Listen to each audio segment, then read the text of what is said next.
देखो बात करते हैं मुगल साम्राज्य की। किसकी बात करते हैं? मुगल साम्राज्य की। ठीक है, कह रहा मध्यकाल में, अगर हाँ उससे पहले अगर आप पहली वीडियो और दूसरी वीडियो और तीसरी वीडियो आप नहीं देख पा रहे हैं तो आप देखी जाएगा, नहीं देखेंगे तो आपको चौथी वीडियो आपको नहीं समझ में आएगी। ठीक है, तो आपको पहले 1 से लेकर 3 वीडियो आपको देखने होंगे। ठीक है, मुगल साम्राज्य की बात करते हैं ना।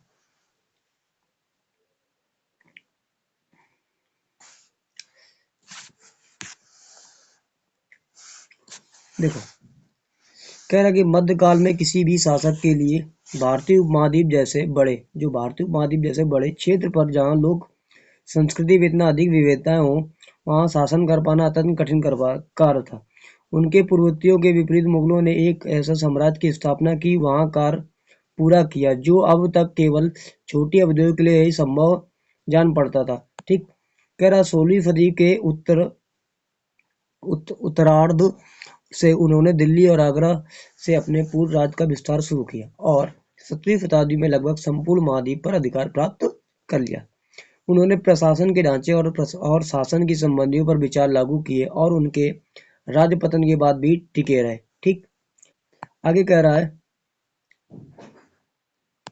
यह एक ऐसी राजनीतिक धरोहर थी जिसके प्रभाव से उपमहाद्वीप में उनके पश्चात आने वाले शासक अपने को अछूत न रख सके। आज भारत के प्रधानमंत्री स्वतंत्रता दिवस पर मुगल शासकों के निवास स्थल दिल्ली के लाल किले पर प्राचीर प्राचीर से राष्ट्र को, देखो, ये राष्ट्र को संबोधित करते हैं। क्या करते हैं? राष्ट्र को संबोधित करते हैं। ठीक, आगे बात करते हैं। ये हमारा दिल्ली है। ठीक है, लाल किला, ये हमारा दिल्ली का लाल किला है जो यहाँ पर संबोधित करते हैं। आप देख सकते हो ये लाल किला, वैसे सब देखा होगा दिल्ली का, तो ये हमारा दिल्ली का लाल किला है। ठीक है,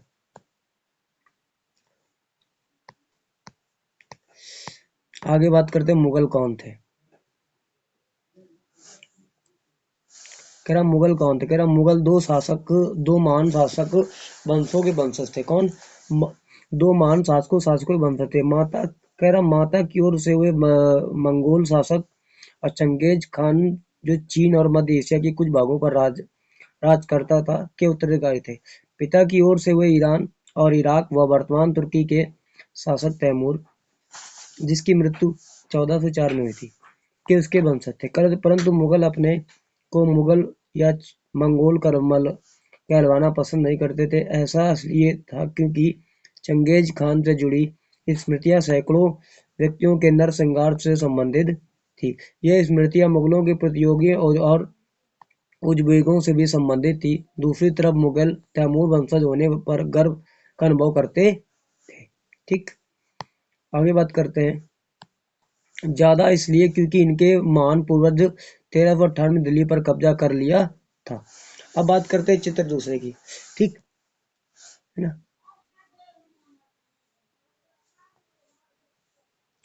देखते हैं। कह रहा है कि क्या चित्र दिखाता है कि मुगल राजत्व का दावा जन्म सिद्ध अधिकार नहीं करते थे। तो अब देखते हैं, बात करते हैं। ये देख लो, ये कुछ यहाँ की जो राजा महाराजा बैठे फोटो ली गई है पुराने जमाने की। तो पहले शायद कैमरा चलते थे जो ले ली उन्होंने। ठीक है, लेकिन उससे पहले हम लोग ये पढ़ते हैं ना, तैमूर और उसके उत्तराधिकारी मुगल। ठीक है, बात करते हैं। कह रहा है कि तैमूर, उसके उत्तराधिकारी और मुगल सम्राटों का एक लघु चित्र 1702 और 1702 से लेकर 12 तक। मध्य में तैमूर और उसके दाहिनी और उसका पुत्र मिरीन शाह जो प्रथम मुगल सम्राट बाबर का लकड़ दादा था और उसके बाद अब सैयद बाबर के दादा तैमूर की बाईं ओर सुल्तान मोहम्मद मिर्जा बाबर के परदादा और उमर शेख बाबर के पिता हैं। तैमूर की दाहिनी ओर तीसरी, चौथे और पांचवें व्यक्ति मुगल सम्राट बाबर और शाहजहां, उनकी दाईं ओर उनके उपक्रम हुमायूं और जहांगीर और औरंगजेब हैं। तो ये आपको ये जो दिया गया है जिस क्रम से बैठे हैं वो ये वही है। ठीक है, जो हम लोगों ने पढ़ा है। ठीक, क्रम से बैठे हैं ना, तो इनकी है, लेकिन हमसे ये नहीं पूछा जाता है ना। कह रहा है कि उन्होंने अपने वंशावली का प्रदर्शन चित्र बनवाकर किया है। प्रत्येक मुगल शासक ने तैमूर के साथ चित्र बनवाया है। ठीक, कह रहा है चित्र को देखिए जो तैमूर और मुगलों के समूह को तो तस्वीर प्रस्तुत करता है। अब कह रहा मुगल सैन्य अभियान। अभियान देखो क्या है, तो ये मुगल सैन्य अभियान है और ये कुछ दिया गया इसमें, तो इसके बारे में हम लोग पढ़ते हैं। कह रहा मुगल सेना अभियान बोलो तो कह रहा प्रथम मुगल शासक बाबर 1526 से 1530 में, जब उनने 1404 में फरगाना राज्य का उत्तराधिकारी प्राप्त किया तो उसकी उम्र केवल 12 वर्ष की थी। कह रहा मंगोल दूसरी शाखा उजबेगा के आक्रमण के कारण से अपनी पैतृक गद्दी छोड़नी पड़ी। कह रहा अनेक वर्षों तक भटकने के बाद उसने 1504 में काबुल पर कब्जा कर लिया। उसने 1526 में दिल्ली के सुल्तान इब्राहिम लोदी को पानीपत में हराया और दिल्ली और आगरा को अपने कब्जे में कर लिया। ठीक, आगे देखो। कह रहा तालिका एक में मुगलों के प्रमुख सैन्य अभियानों को दिखाया गया और उसके ध्यान में पढ़िए, और क्या आप लंबे घटनाक्रम के पुनरावृत्ति ढूंढ सकते हैं। उदाहरण के लिए आप ये गौर करेंगे कि अफगान मुगल सत्ता के लिए तत्कालीन खतरा थे, और मुगलों, अयोम और सिक्कों जो 8 और 10 में हम लोग पढ़ेंगे, और मेवाड़ 9 के संबंधों में गैर सिफारिश ईरान, अकबर और हुमायूं के संबंधों में क्या है अंतर। ठीक, तो आप देख सकते हैं ये। कह रहा क्या औरंगजेब के शासनकाल में गोलकुंडा और बीजापुर के अधिग्रहण में दक्कन में युद्ध का अंत हो गया था, आपको बताना है। ठीक, अब देखो ये क्या लिखा है। कह रहा युद्ध में प्रयोग की जाने बारूद की तकनीकी जो 14वीं शताब्दी में लाई गई थी। कह रहा है आग्नेय शास्त्रों के लिए इसका प्रयोग सबसे पहले गुजरात, मालवा और दक्कन जैसे प्रदेशों में हुआ। फिर आरंभिक 16वीं सदी में बाबर इसका प्रयोग किया था। किसने किया था? बाबर ने इसका प्रयोग किया था। कह रहा कि 16वीं शताब्दी में युद्ध पोत और गोलाबारी के पहल पर इस्तेमाल किया हुआ। बाबर ने इसका पानीपत की पहली लड़ाई में प्रभावी ढंग से प्रयोग किया था। किसने? बाबर ने, पहली बार। अब बात कर ले तालिका। बात करते हैं महान सम्राट, मुगल सम्राट बाबर। कह रहा प्रमुख अभियान और उसकी घटनाएं। बाबर 1526 में 1530 में, 1526 से लेकर 1530 बाबर। ठीक, बात कर लेते इसकी। कह रहा 1526 में पानीपत के दौरान में इब्राहिम लोदी और उसके अफगान शासकों को हराया था। पानीपत के दौरान 1526 में। 1527 में खानुआ में राणा सांगा और राजपूत राजाओं को उनके समर्थन में हराया था। 1528 में चंदेरी में राजपूतों को हराया था, और अपनी मृत्यु से पहले दिल्ली और आगरा को मुगल नियंत्रण स्थापित किया था। कह रहा हुमायूं 1530 1540 में, 1555 1556 तक। कर हुमायूं अपने पिता की वसीयत के अनुसार जायदाद का बंटवारा किया और प्रत्येक भाई को एक प्रांत मिला। उसके भाई मिर्जा कामरान को महत्वाकांक्षाओं के कारण हुमायूं अपने अफगान प्रतिद्वंदियों के सामने फीका पड़ गया। कह रहा शेर खान ने हुमायूं को 2 बार हराया, 1539 में चौसा और 1540 में कन्नौज में। शेर शाह ने हुमायूं को 2 बार 1539 और 1540 में कन्नौज पे। इन पराजयों ने ईरान के भागने को बाध्य किया। ठीक, आगे कह रहा है ईरान में हुमायूं ने सफाविद शाह को मदद ली और उसने 1555 में दिल्ली पर अपना पुनः कब्जा कर लिया, परंतु उसने अगले वर्ष तक इमारत में एक दुर्घटना उसकी मृत्यु हो गई। दुर्घटना से उसकी मृत्यु हो गई। इमारत में उसकी दुर्घटना से मृत्यु हो गई। अब बात करते हैं अकबर की। देखो, कह रहा 1556-1605। कह रहा 13 वर्ष की अल्पायु में अकबर सम्राट बना। 13 वर्ष की। कह रहा उसके शासनकाल को 3 अवधियों में विभाजित किया जाता है। कह रहा 1556 और 1570 के मध्य अकबर अपने संरक्षक बैरम खान और उसके अपने घरेलू कर्मचारियों को स्वतंत्र हो गया, और उसने सूरी और अन्य अफगानों के निकटवर्ती राज्यों को मालवा और गोंडवान तथा अपने सौतेले भाई मिर्जा हाकिम और उज्र बेगों के विद्रोह को दबाने के लिए सैन्य अभियान चलाए, और 1568 में सिसोदिया की राजधानी चित्तौड़ चित्तौड़ और 1569 में रणथंभौर पर कब्जा कर लिया गया। कह रहा 1570 और 1585 के मध्य गुजरात के विरुद्ध सैनिक अभियान हुए। इन अभियानों के पश्चात उसने पूर्व में बिहार और बंगाल और उड़ीसा का अभियान चलाया।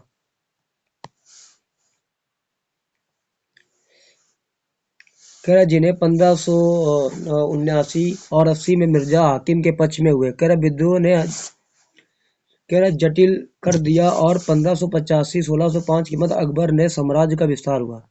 कह रहा उत्तर पश्चिम में अभियान चलाए गए। सफाविदों को हराकर कंधार पर कब्जा किया गया और वह कश्मीर को भी जोड़ लिया गया। कह मिर्जा हाकिम की मृत्यु के पश्चात काबुल को उसने अपने राज्य को मिला लिया और दक्कन के अभियानों की शुरुआत की और बरार खाना खान देश और अहमदनगर कुछ हिस्सों को भी उसने अपने राज्य को मिला लिया। उसने शासन के अंतिम वर्षों में अकबर के सत्ता राजकुमारी सलीम के विद्रोह के कारण कर खड़काए हुई सलीम सलीम आगे चलकर सम्राट जहांगीर को कहलाया। आगे देखो क्या लिखा, जहांगीर 1605 और 1627। जहांगीर की बात करते हैं। क्या जहांगीर ने अकबर के सैन्य अभियानों को आगे बढ़ाया। मेवाड़ के सिसोदिया शासक अमर सिंह ने मुगलों और सिवाओं को स्वीकार की। इसके बाद सिखों को अहमों और अहमदनगर के खिलाफ अभियान चलाया गया और जो पूर्णतः सफल नहीं हुए। करा जहांगीर के शासन के अंतिम वर्षों में राजकुमार खुर्रम, जो बाद में सम्राट शाहजहां कहलाया, ने विद्रोह किया। जहांगीर को पत्नी नूरजहां शाहजहां को हाशिए धकेलने का प्रयास किया, जो असफल रहा। फिर आगे कह रहा है शाहजहां 1627 1658। शाहजहां की बात करते हैं। कह रहा दक्कन में शाहजहां के अभियान जारी है। अफगान के अभिजात खान जहान लोधी ने अफगान के अभिजात खान जहान लोधी ने विद्रोह किया और अपने पराजित हुए अहमदनगर के विरुद्ध अभियान हुआ, जिसमें बुंदेलों की हार हुई और ओरछा पर कब्जा कर लिया गया। खरा उत्तर पश्चिम में बल्ख पर कब्जा करने के उजबरेगों पर विरुद्ध अभियान हुआ, जो असफल और रहा और परिणाम स्वरूप कंधार सफाविदों के हाथ में चला गया। खरा 1632 में अंततः अहमदनगर को मुगलों के राज्य में मिला लिया गया और बीजापुर की सेनाओं ने सुलह के लिए निवेदन किए। 1657 में शाहजहां के पुत्रों के बीच उत्तराधिकारी को लेकर झगड़ा शुरू हो गया। इसमें औरंगजेब की विजय हुई और दौरा सिकोह समेत उनके तीनों भाइयों की मौत का घाट उतार दिया गया। शाहजहां की उसकी सेफ जिंदगी के लिए आगरा के कैद कर दिया गया। उसकी सेफ जिंदगी के लिए आगरा में कैद कर दिया गया। शाहजहां को पूरा पूरी जिंदगी में कैद रहा जेल में। बात करते हैं औरंगजेब की। औरंगजेब 1658 1760। कह रहा 1663 में उत्तर पूर्व के अयोमा की पराजय। 1657 औरंगजेब, परंतु उन्होंने 1680 में पुनः विद्रोह कर दिया और उत्तर पश्चिम में यूसुफजाई सिखों के विरुद्ध अभियानों के अस्थायी सफलताएं मिली और मारवाड़ के राठौड़ राजपूतों में मुगलों के खिलाफ विद्रोह किया। इसका कारण था कि उनकी आंतरिक राजनीति उत्तराधिकारी मफलों के मुगलों के हस्तक्षेप, मराठा सरदार और शिवाजी के विरुद्ध मुगल अभियान प्रारंभ में सफल है, परंतु औरंगजेब ने शिवाजी को अपमान किया और शिवाजी को आगरा स्थित मुगल कैद खाने से भाग निकले। उन्होंने अपने को स्वतंत्र शासक घोषित करने के पश्चात मुगलों के विरुद्ध पुनः अभियान चलाया और राजकुमार अकबर ने औरंगजेब के विरुद्ध विद्रोह किया, जिससे उसे मराठाओं और दक्कन की सल्तनत का सहयोग मिला और अंततः वह सफाविद ईरान भाग गया। अकबर के विद्रोह के पश्चात औरंगजेब ने दक्कन के शासकों के विरुद्ध सेनाएं भेजी और 1658 में बीजापुर और 1687 में गोलकुंडा को मुगलों ने अपने राज्य में मिला लिया और 1698 में औरंगजेब ने दक्कन में पठारों को छापामार पद्धति का उपयोग कर रहे थे और इसके विरुद्ध अभियान का प्रबंध स्वयं किया और औरंगजेब को उत्तर भारत में सिखों और जाटों और सनातनियों और उत्तर पूर्व के अयोम और दक्कनों मराठों विद्रोह सामना करना पड़ा और उसकी मृत्यु के पश्चात उत्तराधिकारी के लिए युद्ध शुरू हो गया। आगे बात करते हैं ये काबुल, श्रीनगर, कश्मीर, लाहौर, पंजाब, पानीपत, दिल्ली, मथुरा, आगरा, फतेहपुर सीकरी, अंबर, अजमेर, चित्तौड़गढ़, रणथंभौर, इलाहाबाद, पटना, बंगाल, मालवा, गुजरात, ठीक, और बरार, अहमदनगर, गोलकुंडा, बीजापुर, उड़ीसा आदि। ठीक, कह रहा अकबर का शासन 1605 में।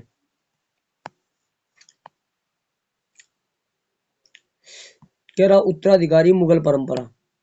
कह रहा उत्तराधिकारी मुगल परंपरा का मतलब क्या होता है कि मुगल ज्येष्ठ अधिकार के नियम में विश्वास नहीं करते थे, जिसमें ज्येष्ठ पुत्र अपने पिता के राज्य का उत्तराधिकारी होता था। उसके विपरीत उत्तराधिकारी में वो शायदाद मुगल और तैमूर वंशों की प्रथा को अपनाते थे, जिससे उत्तराधिकारी का विभाजन समस्त पुत्रों में कर दिया जाता था। कह रहा है कि कह रहा तालिका एक में दिए गए रंगीन उदाहरणों को पढ़िए और उसमें मुगल राजकुमारों के विद्रोह से जुड़े प्रमाणों को गौर कीजिए। उसके अनुसार उत्तराधिकारी कौन सा तरीका सही है जो ज्येष्ठ अधिकार सहायता है। कह राजपूतों के साथ मुगलों की सरहदियां। कह जहांगीर की मां कछवा की राजकुमारी थी और वह अंबर वर्तमान में जयपुर के राजपूत शासक की पुत्री थी। कह शाहजहां की मां एक राठौर राजकुमारी थी और मारवाड़ जोधपुर राज राजपूत शासक की पुत्री थी।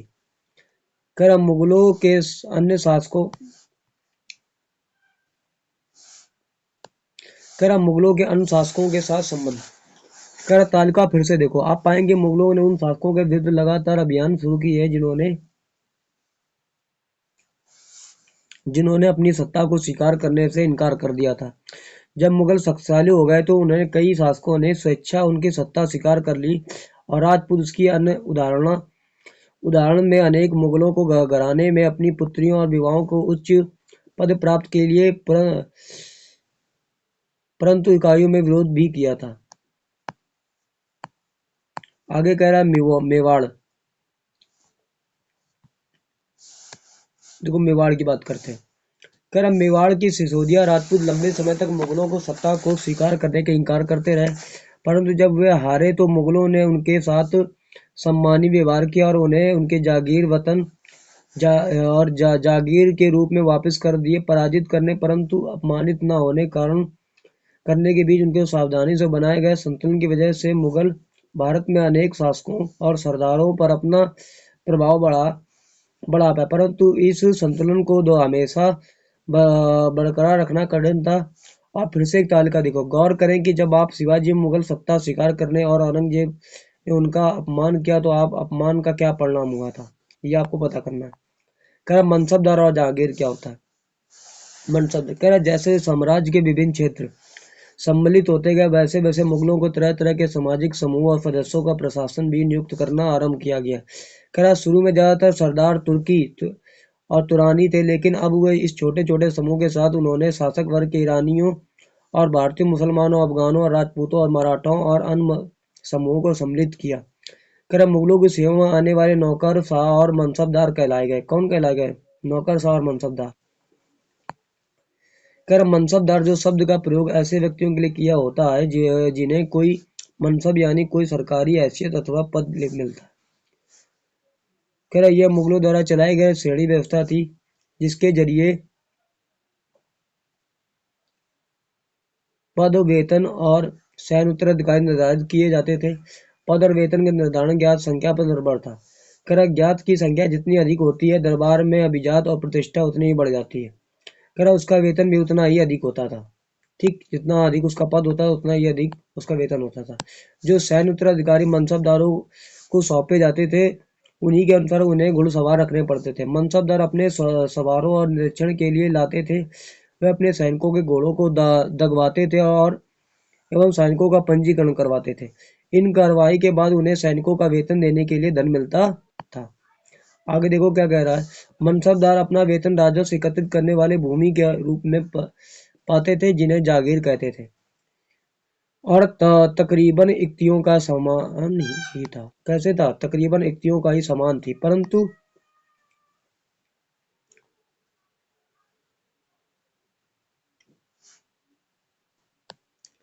परंतु मनसबदारों के मुक्तियों से भिन्न अपने जागीर पर इन्हें रहते थे और न ही उन पर प्रशासन करते थे।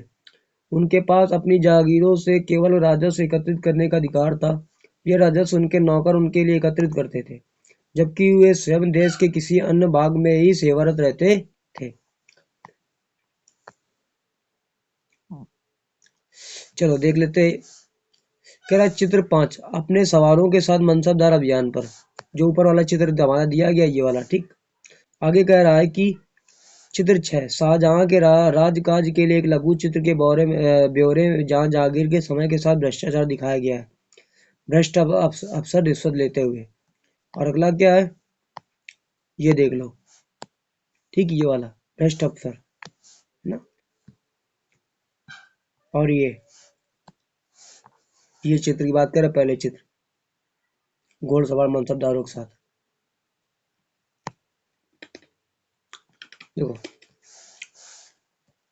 कह रहा मनसबदार मुक्तियों से भिन्न भिन्न जागीरों पर नहीं रहते थे और ना ही उन पर प्रशासन करते थे। उनके पास अपनी जागीरों से केवल राजस्व एकत्रित करने का अधिकार था। यह राजस्व उनके नौकर उनके लिए एकत्रित करते थे और जबकि वे स्वयं देश के किसी अन्य भाग में सेवारत रहते थे। कह रहा अकबर के शासनकाल में इन जागीरों को सावधानीपूर्वक आकलन किया जाता था ताकि इनका राजस्व मनसबदार के वेतन के तकरीबन बराबर रहे। और औरंगजेब के शासनकाल तक पहुंचते पहुंचते स्थिति बदल गई। अब प्राप्त राजस्व मनसबदार के वेतन से बहुत कम था। मनसबदारों की संख्या भी अत्यधिक वृद्धि हुई, जिसके कारण उन्हें जागीर मिलने से पहले एक लंबा इंतजार करना पड़ता था। क्या इन कारणों से जागीरों की संख्या में कमी हो गई। फलस्वरूप कई जागीरदार जागीर रहने की यह कोशिश करते थे कि वे जितना राजस्व वसूल कर ले अपने शासनकाल के अंतिम वर्षों में, है ना।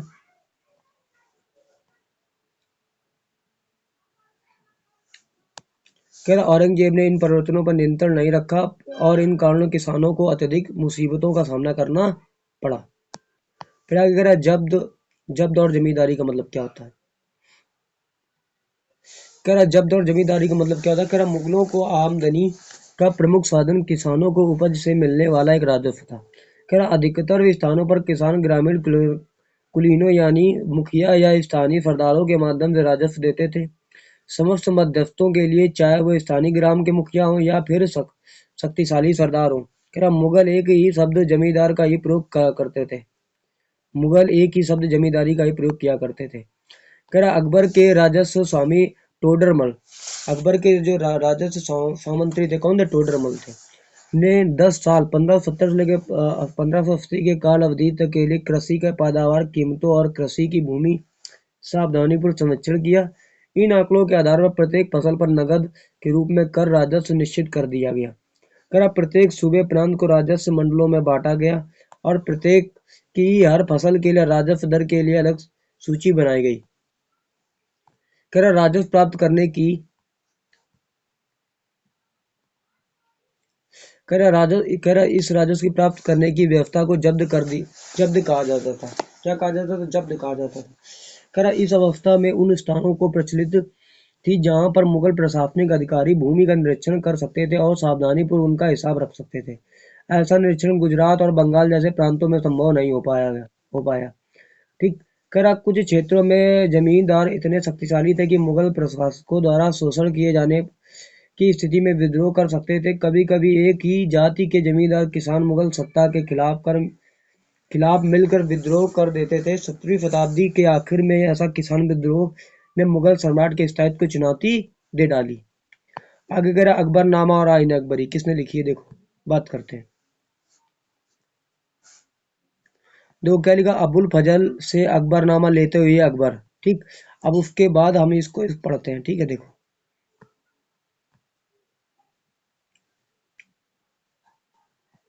देखो आपको दिखा दिया कि अकबरनामा अकबर लेते हुए। खैर अकबरनामा आइन अकबरी। खैर अकबर ने अपने करीबी मित्र दरबारी अबुल फजल को आदेश दिया कि उसके शासनकाल का इतिहास लिखे और अबुल फजल ने यह 3 जिल्दों में लिखा। उसका शीर्षक अकबरनामा पहला था। अकबरनामा पहली जिल्द में अकबर को पूर्वजों का बयान और दूसरी अकबर के शासनकाल की घटनाओं का विवरण देती है। ठीक। फिर आगे कह रहा है कि तीसरी जिल्द आईन अकबरी है, इसमें अकबर के प्रशासन और घराने और सेना, राजस्व और साम्राज्य के भूगोल का ब्यौरा मिलता है। इसमें समकालीन भारत के लोगों की परंपरा और संस्कृतियों का भी विस्तृत वर्णन है। खैर आईन अकबरी का ये सब रोचक आयाम है कि विविध प्रकार की चीजें, फसलों और पैदावार, कीमतों और मजदूरी का राजस्व का सांख्यिकी विवरण है। आगे बात करते हैं अकबर की नीतियां और नजदीकी। देखो कह रहा है कि अकबर की नीतियां और नजदीकी से एक नजर में। अकबर की नीतियां और नजदीक से एक नजर में। कह रहा प्रशासन के मुख्य अभिलक्षण। कह रहा अकबर ने निर्धारित की कि उनका विस्तृत वर्णन अबुल फजल की अकबरनामा विशेषकर आईन अकबरी में मिलता है। ठीक। अगर अबुल फजल के अनुसार साम्राज्य के कई प्रांतों में बांटा हुआ था जिसे सूबा कहा जाता था। कह सूबा के प्रशासक सूबेदार कहलाते थे जो राजनैतिक तथा सैनिक दोनों प्रकार के कार्यों पर निर्वाह करते थे। कह प्रत्येक प्रांत में वित्तीय अधिकारी भी होते थे जो दीवान कहलाता था क्या कहलाता था? दीवान कहलाता था। ठीक। कह रहा कानून व्यवस्था बनाए रखने के लिए सूबेदार को अन्य अफसरों का सहयोग प्राप्त था। किसका प्राप्त था? अन्य अफसरों का भी सहयोग प्राप्त था, जिसे कि नबक्सी, सैनिक वेतन अधिकारी, सदर, धार्मिक और धर्मार्थ किए जाने वाले कार्यों को भी मंत्री। करा फौजदार, सेना नायक और कोतवाल नगर का पुलिस अधिकारी का। ठीक। आगे बात करते हैं जहांगीर के दरबार नूरजहां का प्रारंभ प्रभाव। देखो इसके बारे में पढ़ते हैं हम लोग। कह रहा जहांगीर के दरबार पर नूरजहां का प्रभाव, मतलब जहांगीर के दरबार पर नूरजहां का प्रभाव क्या है? कह रहा मेहरू रिन्फा ने 1611 में जहांगीर से विवाह किया और उसे नूरजहां का खिताब मिला। नूरजहां हमेशा जहांगीर के प्रति अत्यधिक वफादार रही और उसके समय समय पर सहयोग देती रही। नूरजहां के सम्मान में जहांगीर ने चांदी के सिक्के जारी किए, जिनसे एक और उसके स्वयं के खिताब उत्कीर्ण थे और दूसरी ओर वाक बेगम नूरजहां के नाम से गढ़ा गया। ठीक। आगे बात करते हैं। कह रहा बाईं ओर दिया गया दस्तावेज नूरजहां द्वारा जारी किया गया है आदेश फरमान है। कह रहा चौकोर मोहर बताती हैं कि उदात और महान महारानी नूरजहां पादशाह बेगम का आदेश गोल मोहर के अनुसार शाहजहांगीर के प्रताप के महारानी चंद्रमा जैसी वैभवशाली बन गई है। हम कामना करते हैं कि नूरजहां पादशाह इस युग की सर्वोत्तम महिला बने। ठीक। नूरजहां का फरमान देख लो, ये है नूरजहां का फरमान भाई, देख लो थोड़ा छोटा कर दिया नूरजहां का फरमान, ये देख लो लिखा हुआ। ठीक है। अब बात करते हैं ये। कह रहा है कि अकबर के अभिजात, कह रहा अकबर के अभिजात बड़ी सेनाओं का संचालन करते थे और बड़ी मात्रा में वो राजस्व खर्च कर सकते थे। कह रहा जब तक वे वफादार रहे साम्राज्य का कार्य सफलतापूर्वक चलता रहा, परंतु 17वीं सदी के अंत तक कई अभिजातों ने अपने स्वतंत्र के ताने बाने लिए थे। साम्राज्य के प्रति उनकी वफादारी उनके निजी हितों के कारण कमजोर पड़ गई थी। ठीक। कह रहा 1570 में अकबर जब फतेहपुर सीकरी में आया था। कब? 1570 में। ठीक। उसने, अभी हम लोग जो पीछे छूट रहा है उसको हम लोग पढ़ेंगे। ठीक। पिछला जो पार्ट आपको दिख रहा होगा ये रेड वाला, ये रेड रेड वाला, इसको भी हम लोग पढ़ेंगे। ठीक। कह रहा 1570 में, ठीक, 1570 में अकबर जब फतेहपुर सीकरी में था तो उसने उलेमा ब्राह्मणों और जेसुइट पदारियों पर जी रोमन कैथोलिक थे जो जरदुश्त धर्म के अनुयायियों के साथ धर्म के मामलों पर चर्चा शुरू की। ये चर्चाएं इबादत खाना में हुई। अकबर की रुचि विभिन्न व्यक्तियों के धर्मों और रीति रिवाजों में हुई। इस बात पर विचार विमर्श अकबर की समझ में बनी कि जो विद्वान धार्मिक रीति और मता धनता पर बल देते हैं, अभी मता धनता का शब्द का मतलब पीछे लिखा हुआ आपको पढ़ेंगे। ठीक। वे अक्सर कट्टर होते हैं। उनकी शिक्षाएं प्रजा के बीच विभाजन और असमंजस पैदा करती हैं। ठीक। यह अनुभव अकबर को सुलह सुलह ए कुल सर्वत्र शांति के विचार की ओर ले गए। कर सहिष्णुता की यह धारणा विभिन्न धर्मों के अनुयायियों के अंतर में नहीं करती थी। ठीक। अब देखो बात कर लेते हैं इस शब्द का मतलब क्या होता है, मता धंधा का मतलब क्या होता है। कह रहा मता धंधा का मतलब होता है ऐसी व्याख्या या कथन जिसे अधिकार पूर्ण कहकर या आशा की जाए कि उस पर बिना कोई प्रश्न उठाए उसे स्वीकार कर लिया जाएगा। ठीक। देख लो ये है, देख लो भाई। कह रहा है इबादत खाना में अकबर विभिन्न धर्मों के विद्वान के साथ चर्चा करते हैं। विभिन्न धर्मों के जो विद्वान उनके साथ चर्चा करते हैं। कह रहा है इस चित्र में आप जेसुइट और पादरियों को पहचान सकते हैं। भैया हम तो नहीं पहचान पाएंगे, बता सकते हो आप, बताओ। चलो पहले इसकी बात करते हैं। ठीक। कह रहा है कि नीति शास्त्र की एक व्यवस्था है जो सर्वत्र लागू किया जा सकती है कि जिसमें केवल सच्चाई और न्याय और शांति पर बल था। अबुल फजल ने सुलह ए कुल के इस विचार पर आधारित शासन दृष्टि बनाने के अकबर की मदद की और शासन के इस सिद्धांत को जहांगीर और शाहजहां ने भी अपनाया। ठीक। अब बात कर लेते हैं हम लोग इसकी। कह रहा है कि अकबर ने कई संस्कृत ग्रंथों को फारसी में अनुवाद करवाया। ठीक। फारसी में अनुवाद कार्यों को संपन्न करवाया, अनुवाद कार्य संपन्न कर रहा है। इस उद्देश्य में हेतु उन्हें फतेहपुर सीकरी में एक कह रहा है मकत खाना या अनुवाद ब्यूरो की स्थापना भी की और महाभारत रामायण और लीलावती, कैसे महाभारत रामायण और लीलावती और योग विष्ट जैसे कुछ उल्लेखनीय संस्कृत ग्रंथ को अनुवाद कार्य के लिए चुना गया। कह रहा है ना, चुना गया। और आगे कह रहा है कि रजमनामा जो भारत के एक फारसी अनुवाद है, वे में महाभारत की घटनाओं का विस्तृत चित्रांकन भी उसमें है। अब हम लोग इसके बारे में पढ़ते हैं। कह रहा सुलह कुल, कह रहा सुलह कुल क्या होता है। कह रहा अकबर की सुलह कुल की नीति का उसके उनके पुत्र जहांगीर ने, अकबर का पुत्र जो जहांगीर ने इस प्रकार वर्णन किया कि ईश्वरी अनुकंपा के विस्तृत आंचल में सभी वर्गों को, सभी धर्मों को अनुयायियों की जगह है, इसलिए उसके विशाल साम्राज्य में उसकी चारों ओर सीमाएं केवल समुद्र से ही निर्धारित होती हैं। कह रहा विरोधी धर्मों के अनुयायियों और तौर तरीके से अच्छे बुरे विचारों के लिए जगह थी। यहाँ तक कि असहिष्णुता का मार्ग बंद था। यहाँ सुन्नी और शिया एक ही मस्जिद में इकट्ठे होते थे और ईसाई और यहूदी एक ही गिरजे में प्रार्थना करते थे। कह रहा उसने सुसंगत तरीके से सार्वजनिक शांति, सुलह और कुल का सिद्धांत पालन किया। ठीक, आगे देखते हैं।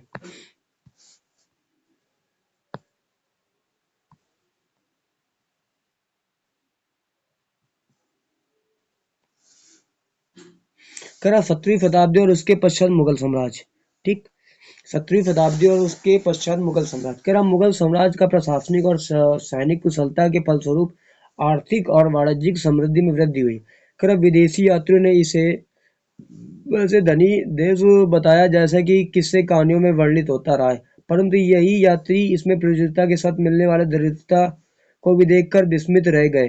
ठीक, कह रहा है सामाजिक सामाजिक असमानता साफ दिखाई पड़ती कि शाहजहां के शासनकाल में वे 20वें वर्ष में दस्तावेज में हमें पता चलता है कि वे ऐसे मनसबदार जिनको उच्चतम पद प्राप्त था, कुल 8,000 से लेकर 445 ही थे। कह रहा कुल मनसबदारों की एक छोटी संख्या 5.6% का ही साम्राज्य के अनुमानित राजस्व का एक 61.5% स्वयं उनके उनके सवारों का वेतन के रूप में दिया जाता था। आगे कह रहा है कि मुगल सम्राट और उनके मनसबदार अपनी आय का बहुत बड़ा भाग वेतन और वस्तुओं पर लगा देते थे। इस खर्चे में शिल्पकारों और किसानों को लाभ होता था, चूंकि वे वस्तुओं पर फसल की पूर्ति करते थे, परंतु राजस्व का भार इतना इतना था कि प्राथमिक उत्पादों, किसान और शिल्पकारों के पास निवेश के लिए बहुत कम धन बचता था। उनसे उनसे से जो बहुत ही गरीब थे, मुस्लिम से ही पेट भर पाते थे, वे उत्पादन शक्ति बढ़ाने के लिए अतिरिक्त संसाधनों में औजारों और अन्य वस्तुओं में निवेश करने के बाद सोच भी नहीं सकते थे। खैर ऐसी अर्थव्यवस्था में ज्यादा धनी किसान, शिल्पकारों के समूह, व्यापारी और महाजन ज्यादा लाभ उठाते थे। आगे कह रहा मुगलों के कुलीन। कह रहा मुगलों के कुलीन वर्गों के हाथों में बहुत धन और संसाधन थे, जिनके कारण 17वीं सदी के अंतिम वर्षों के अत्यधिक शक्तिशाली हो गए। और जैसे जैसे मुगल सम्राट की सत्ता पतन की ओर बढ़ती हुई, वैसे वैसे विभिन्न क्षेत्रों में सम्राट के सेवक स्वयं सत्ता के शक्तिशाली केंद्र बनने लगे। इनमें से कुछ नए वंश स्थापित किए गए और हैदराबाद और एवं अवध जैसे प्रांतों में अपना नियंत्रण जमाया। यद्यपि दिल्ली के मुगल सम्राट को स्वामी के रूप में मान्यता देते हुए, तथापि 18वीं शताब्दी तक साम्राज्य के कई प्रांत अपने स्वतंत्र राजनीतिक पहचान बना चुके थे, और इसके बारे में वह 10वें अध्याय में विस्तार से हम लोग चर्चा पूर्व पढ़ेंगे। ठीक, आगे बात करते हैं राजा की रानियां, राजा और रानियां। चलो इसके बारे में हम लोग पढ़ते हैं। देखो, कह रहा कि 16वीं सदी में मुगल और लगभग समकालीन संसार के विभिन्न भागों में कई महान राजा रानियां थे। इनमें से ऑटोमन तुर्की के सुल्तान सुलेमान 1520 और 1556 शामिल है। इसके बाद इसके बाद राज्य के ऑटोमन राज्य का विस्तार पूरब की ओर हुआ और उसने हंगरी को अपने राज्य के साथ मिला लिया और ऑस्ट्रेलिया को घेर लिया। उसकी फौजों ने बरगद को भी इराक भी हाथिया ने ऑटोमन नौसेना का पुनर्गठन किया और पूर्व भूमध्य सागर इलाके पर नौसेना के प्रभुत्व की वजह से स्पेन उसके साथ प्रतिस्पर्धा हुई। ठीक, कह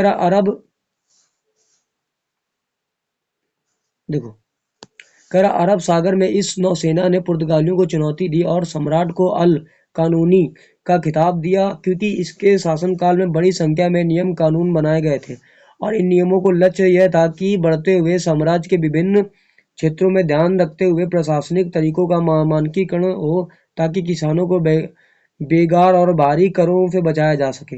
आगे चलकर 7वीं शताब्दी में ऑटोमन क्षेत्रों में जब सार्वजनिक व्यवस्था का पतन हुआ, तो सुलेमान कानूनी के काल को आदर्श शासन काल के रूप में याद किया जाने लगा। कर अकबर के अन्य समकालीन शासकों के बारे में पता लगाइए। इंग्लैंड शासक राना और एलिजाबेथ 1558 और 1603। ईरान की सफाविद शासक अब्बास 1588-1629 और इनमें से कई कई ज्यादा विवादास्पद रूसी शासक ज्वार इवान चतुर्थ बेसिलोविच या 1584 जो इवान व टोरबिल के नाम से कुख्यात हैं। ठीक। कह रहा है कि मैचिंग करो, आपको मैचिंग करना है। सूबेदार कौन होता है, नूरजहां कौन है। ठीक। तो आपको इसमें मैचिंग करना है। ठीक है, आगे आपको ये कुछ रिक्त स्थान दिए गए हैं, आपको भरना है। ठीक है, ये आपको रिक्त स्थान कुछ दिए गए हैं, ये आपको भरना है। ठीक है, और ये है कुछ क्वेश्चन है जो आपको भरने हैं। ठीक है ना, पढ़ लीजिएगा।